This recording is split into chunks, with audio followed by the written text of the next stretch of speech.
Hey, what's happening? Welcome back to The Past is Alive. Thank you all for joining me tonight for the monthly series of Needle in a Wax Stack. And this series is one where I go back and I rip into older product looking for rare and elusive and, more often than not, valuable chase cards that were inserted into these products back in the early 90s, even late 80s. In this case, we have a complete factory set of 1987 opening day. And in this one, we are looking for none other than a Johnny Ray error card. So it's Barry Bonds, but it's Johnny Ray pictured. Very elusive, and according to reports, only 1% of these sets contain this Johnny Ray error card. And when you think about it, 1987, we were heading into the junk wax era. I feel like 1987 heralded the junk wax era, and there very well could be 3+ million of each one of these cards printed, so it's a very, very tough pull. Now, luckily, these sets aren't super expensive. They won't break your wallet. I picked this one up a few months ago in an antique mall for about 20 bucks. I typically won't pay more than that. I remember when I first got back into the hobby 8 or 9 years ago, they were about 5 to 10 bucks a piece, usually when I came across them. But you go to recent comps on eBay, you'll see them for around 30 or 40 bucks shipped, sometimes a little cheaper. You see the price tag right on there. But the Johnny Ray, it's a pretty high dollar card, and I would not buy it if you see it unless you can find it graded or authenticated, because there are reprints floating around there, and I feel like it's very tough to tell the difference based off ones that I've seen. But the most recent PSA graded Johnny Ray, Barry Bonds Johnny Ray error card sold for around $3,000 in recent months. So it gives you a feel for how valuable this card is, and a lot of you may have this set in your attic. You may have them sitting around somewhere. You might have the Johnny Ray error card and not even know it, but I'm going to stop talking and slash into this. Now, we also have a lot of big names in here, a lot of big name rookie cards. You see right on top here, Wally Joyner rookie Canseco. In his early days, we got Donnie Baseball on top, Boggs, Dale Murphy. But so the Johnny Ray is card number 162, and Bonds is 163. And this entire set is 272 cards. And they are all individually wrapped like this, so I guess we'll pop them out one at a time and rip into these. I guess you got to kind of be careful when you're opening the cellophane. It actually comes off pretty easy. So, again, we're looking for the Johnny Ray error card. It's Barry Bonds picture. It's Barry Bonds card, but Johnny Ray is pictured. So, now sometimes there are mix-up with that. So, we Phil Bradley, Ricky Henderson, Rob Deere. Hopefully it doesn't come out in the very first stack, and we can kind of build up some suspense here a little bit. But Bo Jackson, we'll see him in here.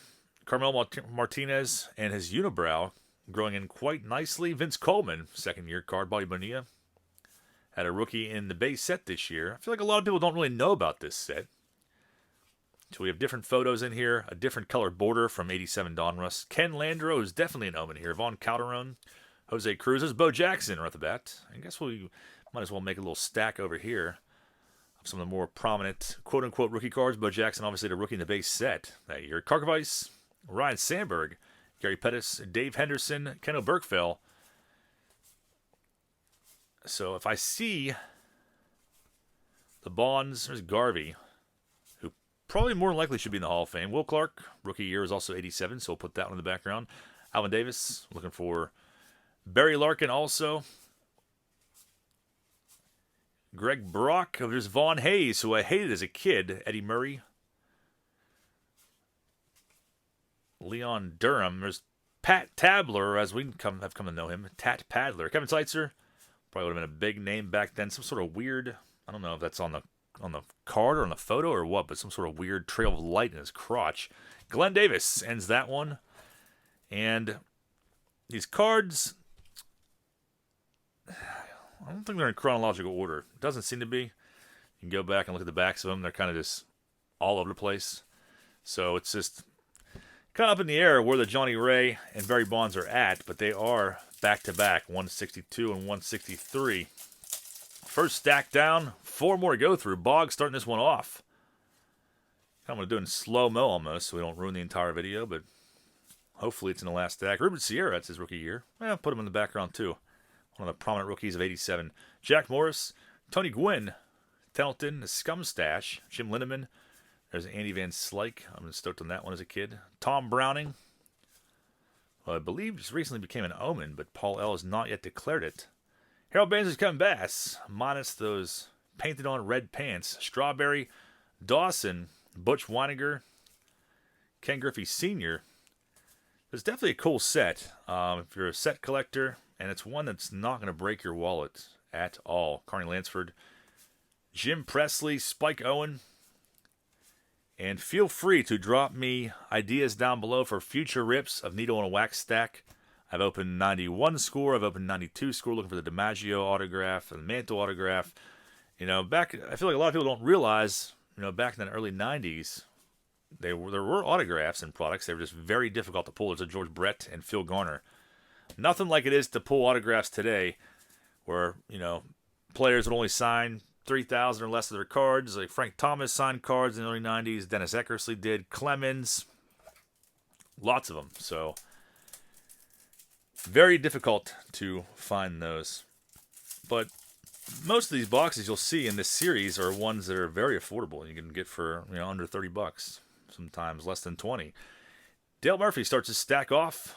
Donnell Nixon was a guy that I was never really too fond of, for whatever reason. Dave Winfield, Robin Yount, Eric Davis. Brian Downing, I was real pumped on him for a while there. Mike Davis, like I said, only 1%, it is reported, have the error card inside Kerry Puckett. So very difficult to track it down. But it's definitely possible. Willie Wilson, Tom Candiotti is always, I feel like, notorious for his unibrow and devious looks. Lloyd Mosby. And there's Johnny Ray. Johnny Ray showing up. That's not the one we're after, though. We're after the Barry Bonds. Is he going to be in the stack? Mike Pagliarulo in that bulbous jugular vein. Joey Cora. Harold Reynolds. So the suspense is still building up. Vance Law, who I could not tolerate back then. Jim Gantner, the windowless white van stash, is very apparent on him. Doug DeCince, Frank White, and we did. Oh, come on. Maybe some of you guys saw that before, but we did not have the Johnny Ray error card. But there's still reason to keep watching. We have not found the Barry Larkin yet, and maybe some of the other ones that I purposely left out for this moment. But there is the Barry Bonds corrected version. This one's definitely off-center and was on the very back of the pack. I did not notice that, so we will hastily rip into these last two packs and finish checking out the rest of this set, because it is a cool one if I can get it open here. So anytime I see these for $20 or less, I will buy them, because it's like a $20 lottery ticket. I know some of the lower-end ones I saw on recent eBay comps. I think there was like an SGC 4.5 or maybe a 5 that sold for $500 recently. There's Dave Valley. Bo Diaz, who left us way too early. Benito Santiago. Had a rookie in the base set that year. Junior Ortiz. Tony Pena. I was a big Tony Pena fan. Very short-lived when I was early on in my life. If that makes any sense at all what I just said. Ed Hearn. Gary Carter. There's Bert Blyleven. Jody Davis looking disgusted as ever. Mike Boddicker, Ernie Witt. Raphael Belliard was never one of my favorites. I actually despised him. Ozzie Smith, Dan Pasqua. Alfredo Griffin, without bloodshot eyes for the first time ever. Jim Rice, Guillen, second year. There's Alan Trammell. Just recently acquired the Alan Trammell 78 Burger King card. I'm pretty pumped about that. Thanks to a buddy of mine. And there's Larkin shows up. And Craig Reynolds. One more stack remains, and we also have the puzzle pieces of Clemente. So they hook you up there and give you quite a few of those to share with your friends. Pretty sweet. I don't remember them doing that before. The final little satchel of cards, if I can get these open, have not seen air since 1987. So let them breathe, even though I'm disappointed in my conquest to find that Johnny Ray. I saw one at the National in 2019. It was in a dollar bin. It had to have been a reprint. Had to have been. I almost drove back there to Ohio to buy it the next day, because I was like, wait a second. I was so exhausted after walking around there. I was like, I know for a fact I saw that Johnny Ray in a dollar bin. But at the National, I'm sure everyone there knows what it is. There's Fred McGriff and Reggie. But what if it wasn't? That's the problem. What if it wasn't a reprint? I hate myself, but I'll never find out. So, Mark Langston, we have some logo cards here to finish out the set. I'm guessing of every single team. The A's, there's a Buccos, Expos, and that seems to be about it for the 87 opening day set. Like I said, if you want to try your luck and you want to go after the Johnny Ray, Barry Bonds error card, you can get these on eBay for about 20 to 30 bucks a piece with shipping. And, I'd rather go after these than buy a $20 lottery ticket. I think it's much more fun. You get some cool cards with it as well, and you have a shot at pulling that legendary card. So thank you guys all for watching. Like I said, drop me a comment down below. Let me know what boxes you want to see ripped. Looking for some of these autographs. And I will see you back tomorrow night. Have a great night, you guys.